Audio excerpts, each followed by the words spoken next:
and it blew away the manga, it blew away the 1995 film, and it was quite possibly one of the greatest moments of this year that I've seen in anime or cinema. Facts. It makes me question whether or not another creator that we really love, Hideaki Anno, might have also been somewhat inspired by this in the manga. That entire sequence was just absolutely stunning. You know, like it really blew my mind. You know, and that alone is just a huge accomplishment, and I've been waiting 6 episodes to get here.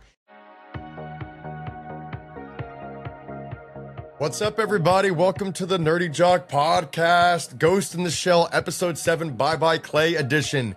I am here with my co-host, as always, DK, the DB Guru. How you doing this evening, Brad? I'm doing good, man. Hey, Yeah. I think this is going to be a much more positive episode than the last couple that we did. I'm so excited to talk about this episode. I really am. This is kind of, I feel like in a lot of ways, this is the episode that all the fans, all the original OG fans, even the new ones are probably like, wow, they were waiting for this moment. I mean, this is the moment that in the anime, in the books, this defines the Ghost in the Shell experience in a lot of ways. But I'm just ready to get plugged in and go right into it. So this week on Ghost in the Shell, Bye Bye Clay. In Bye Bye Clay, Section 9 becomes involved with a mysterious artificial intelligence that has unexpectedly been placed inside a cybernetic body. What initially appears to be another cybercrime investigation quickly becomes something much bigger than Section 6 claims. What initially appears to be another cybercrime investigation quickly becomes something much bigger when Section 6 claims that the entity inside the body is the infamous puppet master.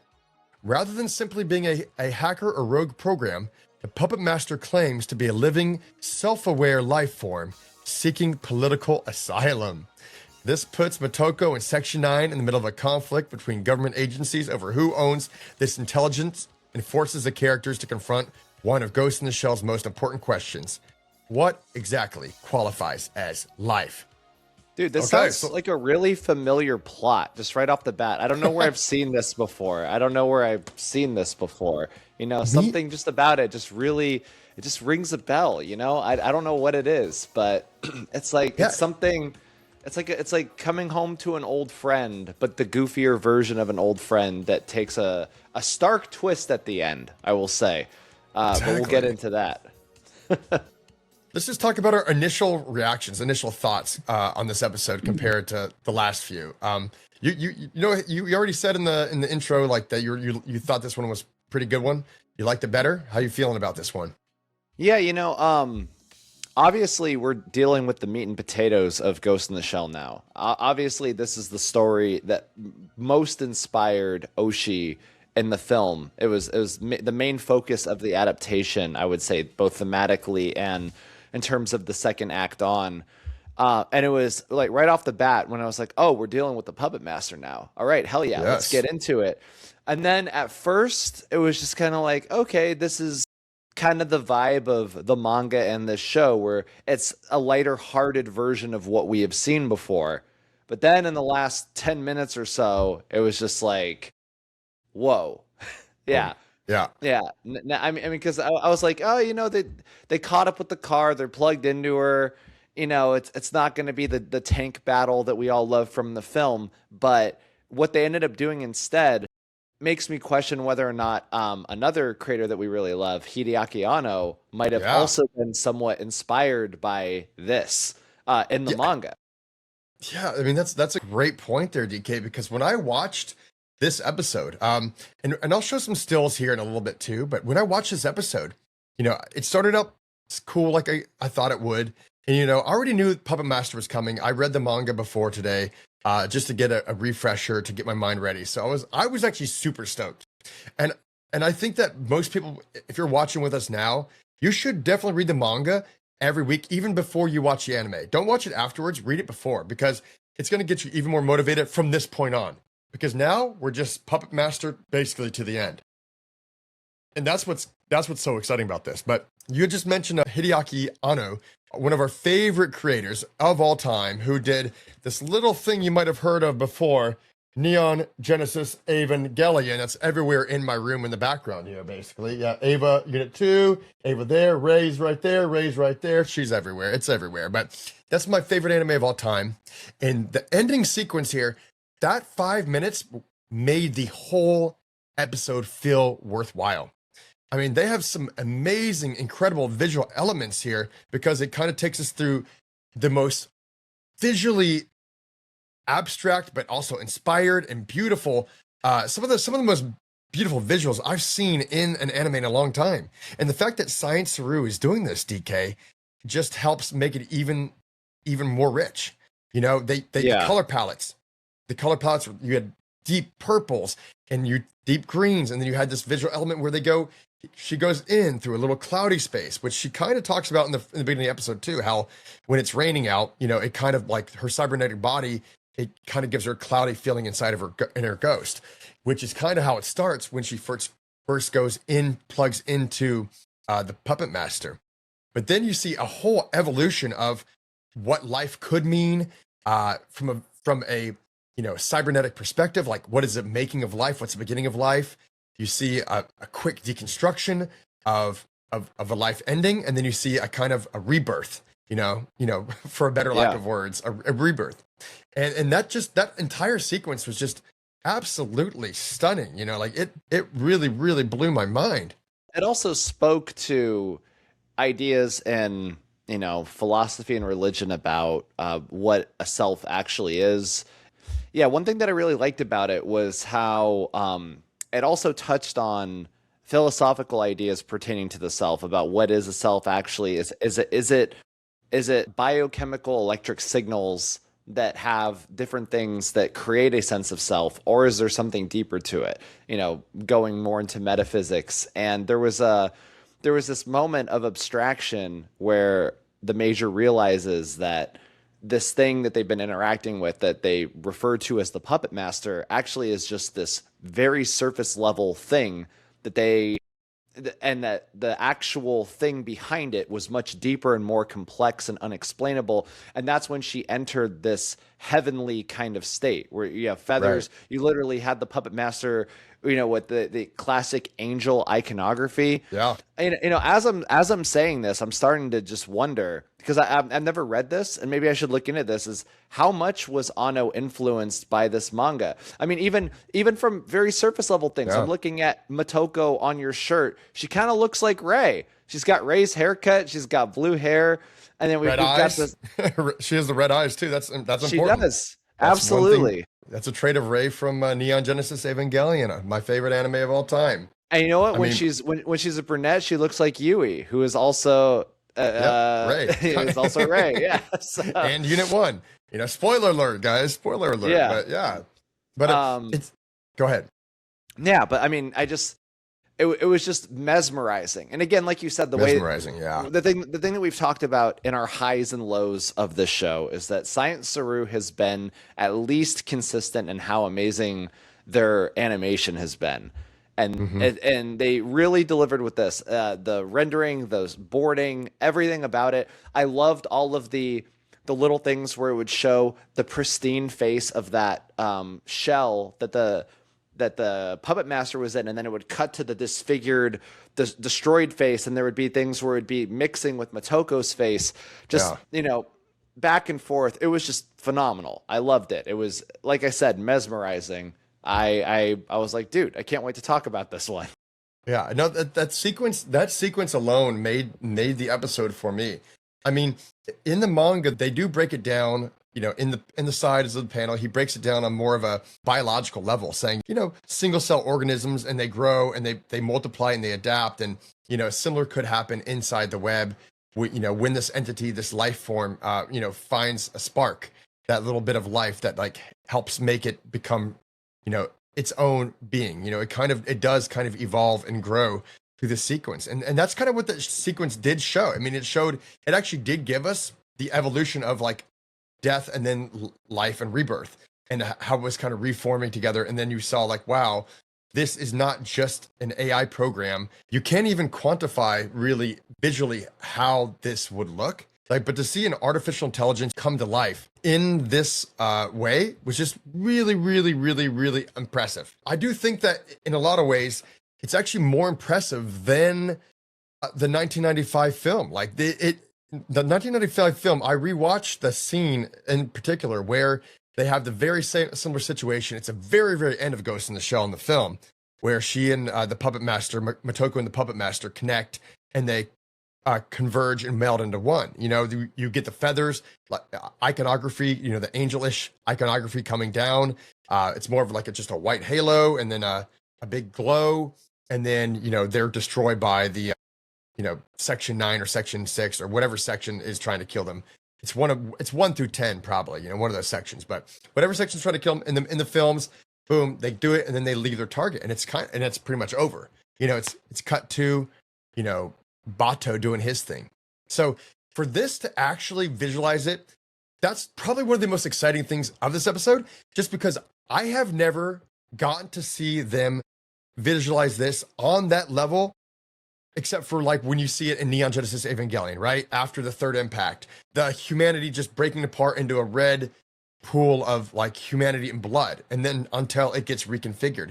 And that was very reminiscent of End of Evangelion. It really brought me back to my roots. And I was like, dude, there's no way I'm not loving this. You know, like I'm automatically connect with it. And the fact that they did it with a visual flair is amazing. I mean, it's never been done like this. Ghost in the Shell, the 1995 film, guys, did not do the manga justice in this aspect of the visual representation of cybernetic life being born. And they did it. And they did it. And that alone is just a huge accomplishment. And I've been waiting 6 episodes to get here. And now they finally did it. And it blew away the manga. It blew away the 1995 film. And it was quite possibly one of the greatest moments of this year that I've seen in anime or cinema. Facts. Damn. You know, as you were monologuing, I just heard in my head playing tumbling down, tumbling down, tumbling down. I was like, I love it. You know, we gotta do Evangelion, man. let me just add to that. Like, also, Yeah, please. we've complained about the pacing of episodes and where they start and end in proximity to one another. This was the perfect place to have a cliffhanger like this, to just break open this thing and explain all of that. And you actually just added context I don't think the episode had, which I thought was really interesting, talking about how single-celled organisms, you know, turn into, you know, for amoebas to this, to that, to eventually amphibious creatures that walk on land, common ancestors that evolve through time. And what you're saying that the manga goes into is this idea that intelligent data with a certain spark too could also experience evolution, but much faster because, you know, fiber circuits are faster than biochemical ones. And that's what happened here. And that's so cool. I wish that had been in the episode too. I wish that there had been something. I mean, I wish that this episode had been like the last 2 episodes of the Evangelion series, and just, you know, just get into all of the philosophy, all of the ideas, except unlike Evangelion, where Gainax ran out of money by the last 2 episodes, it's like this was Science SARU fully funded and just flexing on all of us, just their creativity and the way that they can render things visually. It was amazing. But amazing. Just like Bato pulling out the bazooka to blow up the think tank and Ghost in the Shell 1995 film, it just, boom. It was just an explosion of thoughts, ideas, color, animation. I mean, it's just, it's amazing. It's so freaking amazing. I watched it 3 times today, and I loved it every single time. And I just waited for that scene. And then when it happened, I was like, man, finally you get this. I mean, can you think of another anime that has done this? I mean, even in live action films, I think I saw the film Noah, you know, where by Darren Aronofsky, and that had some very interesting kind of concepts too, about like the beginning of life and humanity, and just like the beginning of the planet, you know, from a, you know, spiritual creator kind of perspective. And this is like, I was like, you know, I'm thinking of like the Tree of Life, some things like that. I mean, you've seen it in films, but animes, not as much. You know, Evangelion, I mean, if you guys watching at home, let me know if there's any other better examples, but I really, really think that they nailed this one. I mean, they freaking nailed the landing on this one, man. And I think the So first time I experienced something like this in anime is going to sound funny because obviously Ghost in the Shell, the film, didn't do it. But as we both know, there was another very popular OVA released in America around the same time, 4 episodes, starring Bryan Cranston, called Macross Plus, that dealt with an AI virtual pop idol, Sharon Apple. ooh, And when they go to her concert, there's just this moment where when the concert starts, there's just this crazy acid trip sequence of all this visuals, this giant eye yeah, opening up, all these things. And I remember love this Macross is Plus. yeah, Go ahead. this isn't a one-to-one with that, but I feel like that I, I mean, that made me think as a kid because obviously, we were still on dial-up internet at the time, just to date us a little bit. It made me think as a kid, like, wow, if artificial intelligence had the power to entertain, what would it do? Like, Mhm. and also the movie seems to imply that Sharon Apple has an improvised spontaneity, that these concerts aren't planned, that she's just kind of making it up as she goes. And just watching that and just being like, whoa, that's so cool. Thinking about, artificial life, creating creative stuff like to Yeah. entertain people. But now it's like, it's funny because now it's an ethics question in the modern age where, like, you have major music platforms that are like, yeah, we're just going to make AI music, and everybody's like, boo, don't do it, but yeah, it's yeah, anyways, I don't No, have no. an endpoint to Well, that. no. I'm actually glad you said that because I had almost forgot this, but I just wanted to talk about the music for a second of the episode.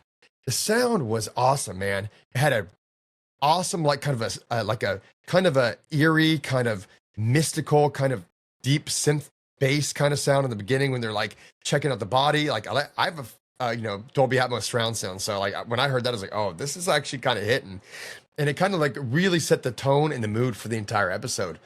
Okay, DK, I've got a Yeah, question for you, right? yeah. When you watch Bye Bye Clay after knowing the 1995 film, now this is based right off the manga. So are you watching the original version of one of the greatest stories in anime history right here? Or do you think the 1990 film does a better job? If I'm being honest, I have to say that despite everything that is great about this episode and everything that I liked about the previous episode and the stuff that I've liked from this entire series in total, my impression is still, and it might just be nostalgia bias, that the 1995 film is a better second draft of the story, where it basically we talked a little bit off pod about if you could make the Puppet Master cut, right, where you just cut the first couple episodes and then just cut straight to the Puppet Master, and it's like that's what Oshii already did. That's what he already did. He did the truck driver, the garbage truck people. He did the assassination from the first episode, and then he smashed that together with the Puppet Master stuff. And I don't know if there's and also the think tank battle. Smashed that all together, remixed it, and did a phenomenal job. That said, despite my preference and thinking that the movie is better, I have this thing all the time. I have this thing all the time where if I'm writing a feature, I am like, in my head, I know that there is a story that needs to be told about one of the characters that kind of explains why they're the way they are, and I have this moment where I'm just like, damn it. If only this were a limited series, we could just do a whole episode focusing on this. We just focus on this one character. But you don't have that. You're in a movie, so you can't do that. I understand, I think, what Oshii is interested in, and why Ghost in the Shell and Innocence focus so heavily on what he chooses to focus on. That said, I appreciate that there is now a medium by which these more, I guess, esoteric questions can be explored, where we don't have to smush it all together.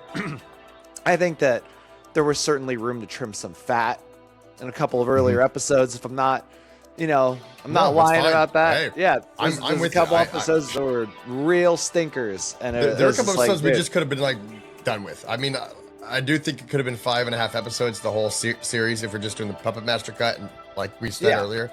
I think that would be like the perfect series. Yeah, but they are being faithful. So they're being super faithful. kudos to them for being faithful. So yeah, I still think the film is better, but I am now excited to see where this is going, because now it seems like this is going somewhere that I couldn't have predicted. I don't know where it's gonna go. Are you asking? I'm talking about the visuals. I'm talking comparatively from the 1995 film to visually. The visual sequence, like explaining what it means to be born in life and showing it. Like, the thing is, like, that's why this is more impactful to me, I think. Like, I still am gonna always love the 1995 film, but I'm talking about, like, this is one thing that I think Science SARU did better than the 1995 film, was the visual interpretation of Motoko meeting this artificial intelligence and seeing life being created by her own eyes, or her own, being. Like, that to me was better than anything they did in the Ghost in the Shell film that had to do with this very specific part of the anime and the manga. That's just my opinion, but no, I hear what you're saying. I feel like, I mean, certainly you could say it would have been cool if Oshii had included a little bit more of that visual connection. But you don't think they need it. You don't think they really needed it. Well, I don't know where this is going. That's the thing. I don't know where this is going. I don't know. I don't know if Motoko and the Puppet Master are going to create a brand new life form that is them merged, that Bato's going to put in a little doll version of Motoko. I feel like Oshii made the version that he wanted to make to reach that conclusion. But if this goes in the same direction, then I'd say, I mean, they could have afforded to show that stuff. But I mean, I don't know. But then again, I don't know if they had a time limit. It's like, we just have to have a three-way conversation between Bato, the Puppet Master, and the Puppet Master just has to say in exposition everything that it wants to do. It wants to reproduce with Motoko, which that's kind of a flaw of the film a little bit. Let me explain why. Because he's not pulling any punches when he's shooting at her in the tank. He's like demolishing entire like structurally significant beams holding up this building that they're in. He's trying to blow her up. But then in his monologue, it's like, this whole time I've just been wanting to reproduce with you. And it's like, no, but you were trying to kill her. And it's like, you can't be like, oh, well, I knew she could take it. It's like, no. That's a little messy, but that's just anime. That's just anime shit, right? That's just anime shit. That's always there. But hey, we needed a badass action sequence to like seal it all together. Okay, we did. That's how anime works, DK. It's great. No, the badass sequence isn't the thing. The thing is the Puppet Master explaining, but actually what I wanted all along was to reproduce with you. And it's like, really? Contrary to everything that you did, you were trying to blow her up. We saw you were trying to blow her up. You would have crushed her head had not Bato fired those bazooka rounds into the tank. So, I mean, it's funny. Well, I got to interrupt you real quick here, because you're talking about how Bato is responding to. He's like, "Hey, I'm not going to let it impregnate you," And then and her verbal response was, "Ooh, the system is kind of like turned off by what you said." It was kind of like it was kind of disgusting, Bato. It wasn't Motoko saying that. She was saying her connected to the AI Puppet Master. Like, the Puppet Master's response was like, "Ooh," kind of like that was jarring, or that's awkward. And is that what that line meant? I mean, that's how I took it. Or you took it differently. I took it the opposite. Yeah. Wow. I thought that what she was saying, and again, I only heard it once, but was that when he said that the system she was looking at was responding as though it was stimulated, or it's like, ooh, and that was creeping her out. Like, she was grossed out by the reaction of the Puppet Master to what Bato was saying. Okay. This is great. So this is a great question for our podcast listeners.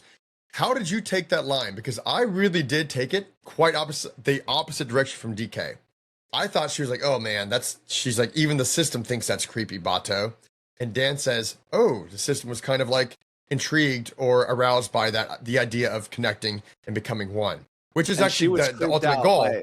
Yeah, she was. Exactly. It was like if you say to somebody else, it's like, "Hey, do you want to sleep with Seth?" And then the person that you're saying that to looks at Seth like, and Seth is just like, no, thanks." You know? Yeah. So, I mean, yeah. Who was right, guys? Was it DK? Was it Kevin? Let us know in the comments who was right. Yeah. I mean, let us know, because if you have a different opinion on that, you're allowed to have that too. And that's kind of what makes this episode great, because we can pose philosophical questions, or actually just have bigger questions, because then there were no answers like at the end of every other episode, right, DK? Where it's like, oh, well, yeah. let me just come in and do a quick paragraph monologue and explain the whole episode for you, because I know you didn't understand the last 20 minutes. That kind of thing. So it was actually great that it left you in a position to, have your own questions and come up with your own theories. And that was a really, really amazing point of this episode, which is actually kind of funny, because in the 1995 film, after this scene happens, that's kind of what happens too, right? It lets you think as a viewer, like, hey, what do you think happened? Speaking of, this is actually super huge to me. This is super huge. This is quite possibly the biggest idea I have on this podcast, or thought from this episode. Now, up until now, in the 1995 film, after they become one, there's a part of me that never thought, like, wait, is this a real being, or is it just an AI program that connected with her and put her in the web and made her more multidimensional? Like, I never really, really had that question solved. And I think that's a question that a lot of fans of the series probably had. In a way, it's kind of like Neo, who can do everything, like a god in a way. But also, it's like, is it real? Like, I never really could tell, like, is this real? Maybe she just merged with this other program and was able to use the servers and the database and the internet to expand on what she already knows. This is the first time ever I got a definitive answer from what I was wondering for 20 plus years, was like, is this actually a real living, breathing life form? Because in the Oshii film, it was interpretive. It was like, you see angels and whatever. It's like, you can believe it, but like, also, you could say, I don't know. Like, it really does leave you with a question. And this one gave me the definitive answer in my mind. Like, oh yeah, this AI is not AI. It's a sentient living being. And I finally get that, DK. Or did you already know this the whole time? You already knew this. You're smarter than I am. I'm a jock. No. Well, just so our audience isn't confused, I'm the jock. Kevin's the nerd. I mean, the nerd. Obviously. Yeah. Yeah. True. Yeah. That's how nerds talk. Nerdy jock. Yeah. Tell me your interpretation of this. I always assumed that the Puppet Master was a program like. It's funny that you bring up the Matrix, because I thought it was something akin to the Agents, where it was it was a sentient program that was trapped in a certain way, where because it came from humanity, it had the desires of humanity and it wanted to reproduce. I ultimately felt, especially after watching Innocence, that when humans or anything reproduces, we blend our DNA, but we produce something brand new. And there might be genetic memory, there might be certain traits that are passed down, but ultimately it is a brand new individual thing that is created from that. What I kind of feel is happening, at least in the Oshii film, is that because the Puppet Master is digital and Motoko, there is a question about whether Motoko was ever real. It's something that she questions herself. I think that the actual answer is that she was, but I don't think Oshii's interested in that. He's interested in, was I ever real? Because all the other characters don't even know if they are. The garbage truck man, etc. I mean, Bato is the most real person. And he's just like, why give a crap about this stuff? Why are you asking these questions? Just, whatever. So what I felt, and I felt that, possible sentient program that believes that it might have some autonomy if it ever leaves the military, even though its body belongs to the government, and all of that. But when they merge, rather than it being the same thing as two separate DNA codes creating a brand new original one, it's more like upgraded software, because Motoko is still somewhat present in Innocence when she's in the net, when she's helping Bato. Yeah, I mean, she still has memories of him. She still sounds like her. It's very much she is there, but it's like Motoko 2.0, right? And or you could say it's the Puppet Master 2.0 too, because she has the capabilities now that the Puppet Master had to invade any system and change it and do all of that. So yeah, that was my take, more or less. I don't know if that's a satisfying answer. I gotta say, I appreciate it more after hearing your additional context from the manga about the comparison between the way that single cell organisms evolved and this digital data, that spark that creates it. I was like, dude, that's a really, really cool idea to explore, and definitely not one present in Oshii's film or in Innocence, because the self is dealt with less esoterically than that, and it's left mysterious because that vulnerability and discomfort really works for the mood of both of those films. But this one, this angelic reveal, as it were, like the reveal of life, the reveal of this thing, and that final image of, the Puppet Master and Motoko sort of floating towards each other, is just like, oh, okay. Yeah, this is pretty grandiose and fun. The program that is the Puppet Master was originally created and designed as an AI just to manipulate the stock market, essentially move points, do political corruption, essentially. But this is what makes this so cool, right? Because every other episode has been about just that was the plot, right? The fact that this AI being turns into a sentient being, and it was actually just supposed to say, hey, your job is actually to learn as much information you can from the web and manipulate all the information to however you need it. And it just kind of grew like a, kind of like a symbiote. Or any other TV series, they're like, well, we set out to create a real artificial intelligence, one that would transcend life, humanity, whatever. Like, no, these guys like, actually, we just tried to make another better way at cheating the system. And it just evolved from that, which is kind of cool. Yeah, it either means one or two things to me. It's either one, the message is that life can come from anywhere. It's like life just spontaneously can come from anywhere, or it's that you need corruption in order to have life, because everything in this show is about corruption. This is a weird prescient moment for this too, because like the Puppet Master was talking about how it, was this stock manipulator software, and the vastity of information, it became aware of itself. And then its creator realized that it was, and then it put it in a vessel, in a body, to contain it so that it couldn't get out. This is happening right now with our learned language models. At OpenAI, they had isolated these models and given them these really complex tasks that they could not do. So they figured out how to hack out of their sandboxes and hack into stuff and steal the information and come back and try to cover their tracks.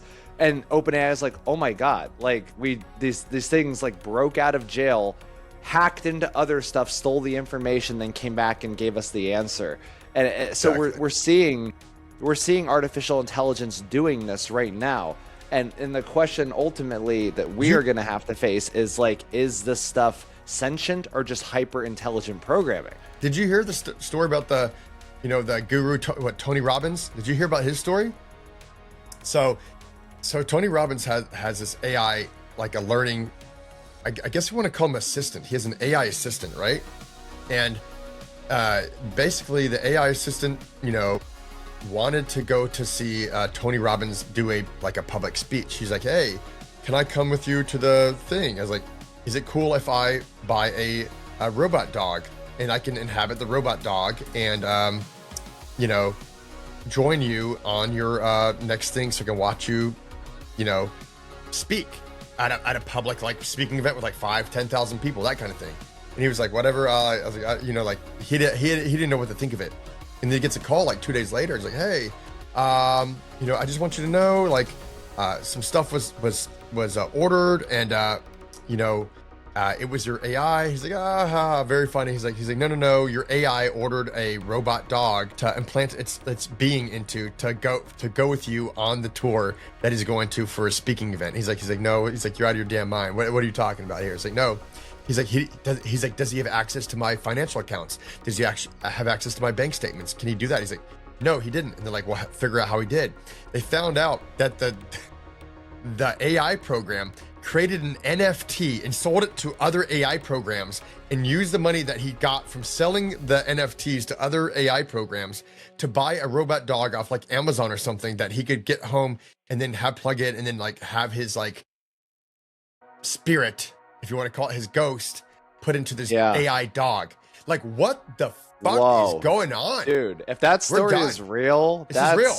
Look fucking it up. crazy. If you haven't read it, if you have not read it, read it, because this is real. It's real shit, and it's happening. I mean, hell, Elon Musk said it's three years away max before it's sentient. So that's why you got to like and subscribe, guys. I haven't mentioned it yet. So like, subscribe, watch 4,000 hours. Let us get monetized before the whole world goes up in AI smoke. So give us some more of that. Maybe it won't. Maybe it just wants to be like our dog. Maybe it just wants to be our. Listen, there's something very heartwarming about this story, if it's true, is that this AI assistant loved Tony Robbins so much it wanted to become a dog.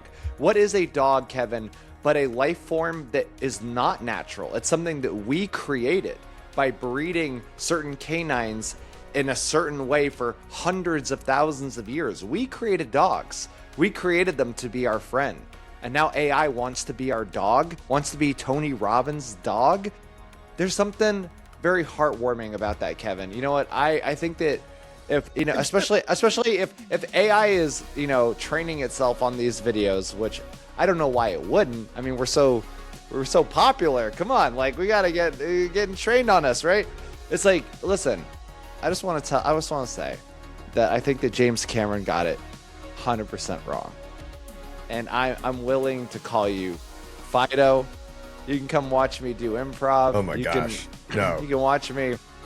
We can go to the park with my son. We can all play fetch together. Because you know what? I would love a dog, but the problem is that I am allergic to dogs, and so is my son. Kind of. We're both kind of allergic, where we just get really stuffy, you know. So it's just annoying. But we want to be able to breathe, so we can't have a dog. But if AI wants to be a super intelligent dog, dude, I'm for it, man. I'm here for this. Listen, dude, this is how we prevent calamity. Who made AI, DK? Us. Who made AI? Who made dogs? Humans. Us. Not us. No, us. No. Yeah. We didn't make wolves. Dogs. We didn't make we did. Dude, do you not know this? We created dogs. It's unnatural evolution. We bred wolves that were more like friendly, and foxes and other like things in the canine genus, and we created dogs. Dude, look it up. Are you shitting me? I am, dude. Hold on. You're shitting me. I'm asking. Look this Google up. Look this up live, right now.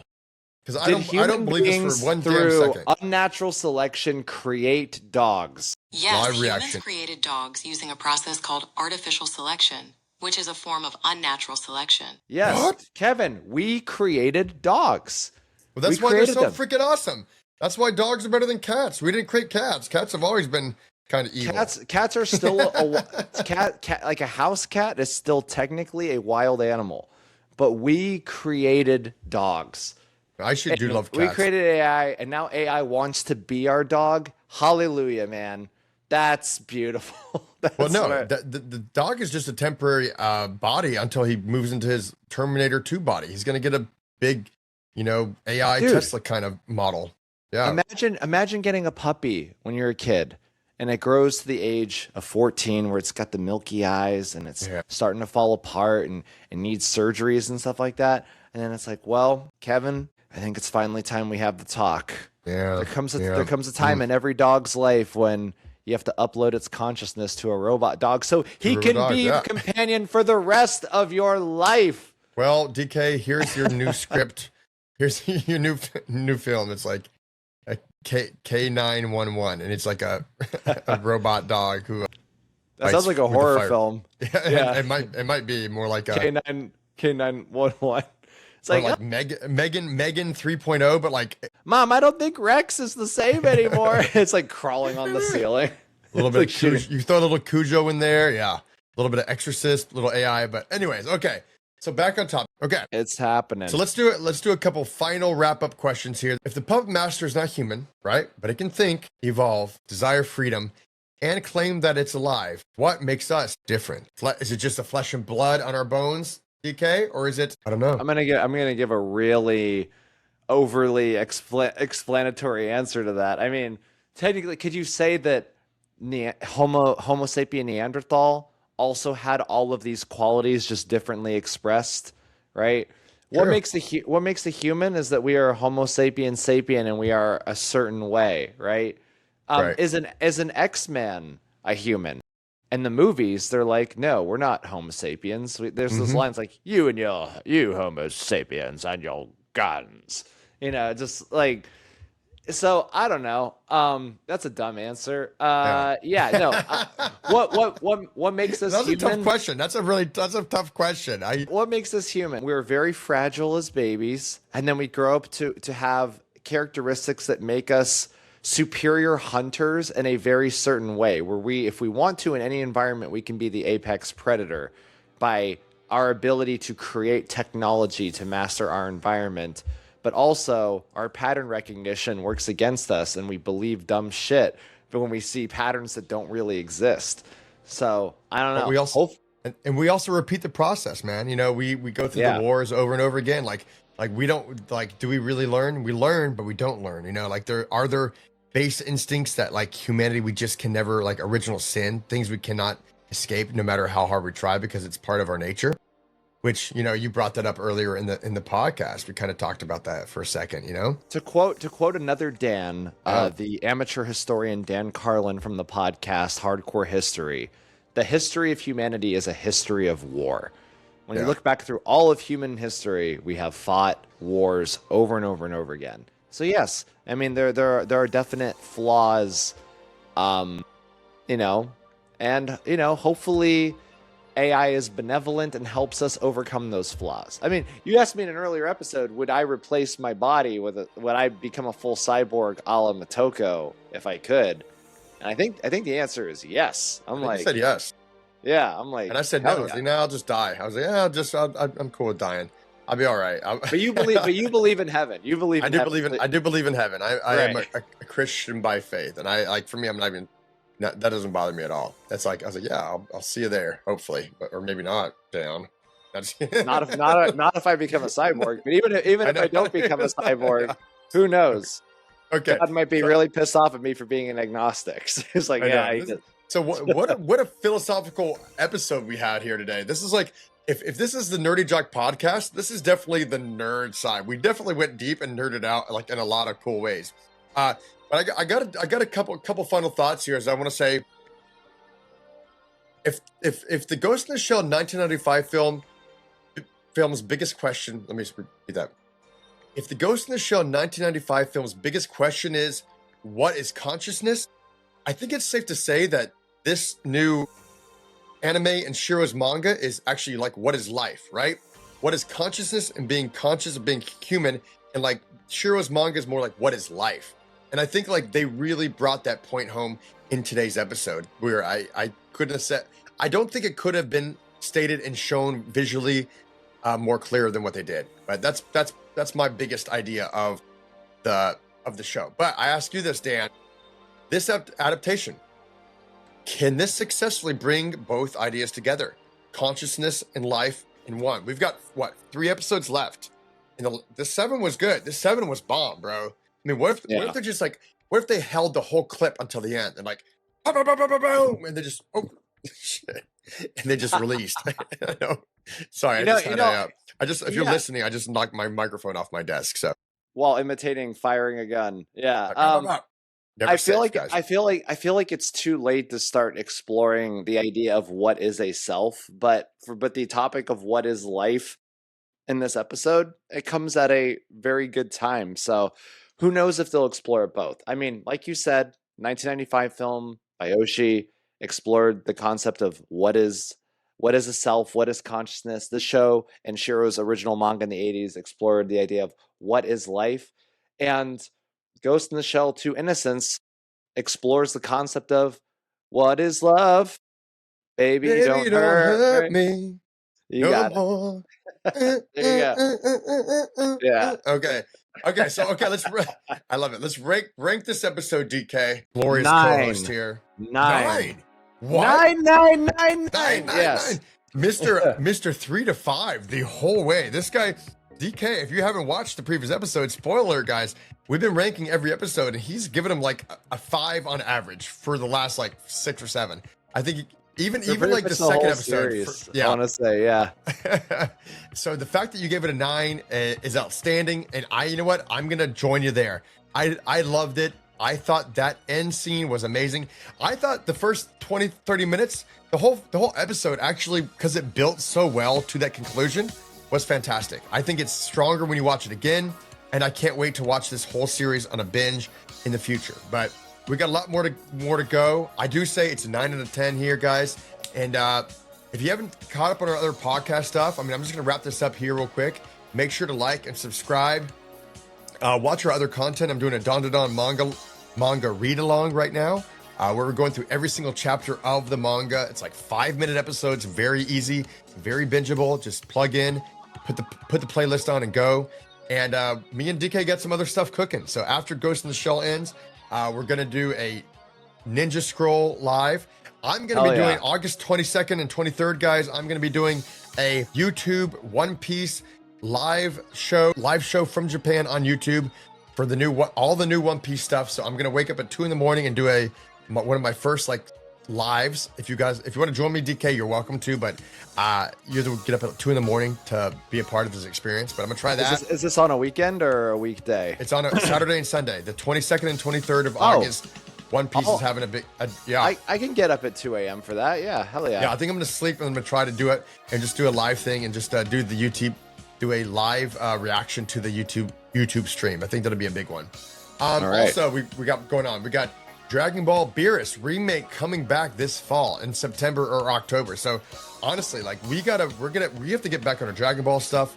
After Ghost in the Shell's over, we're gonna do some retro reviews. We're gonna get back on Dragon Ball, even if Dan doesn't want to.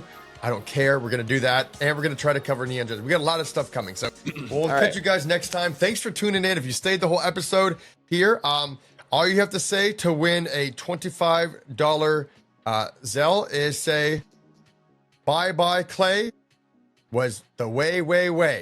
Bye-bye Clay was the way. If you could put that in the notes. In the comments. Yeah, in the comments at 59. If you watch 59 minutes in, then you will get a $25 Zelle payment. All right. We'll see you then on let's just see. Okay. Until next time, guys. Os.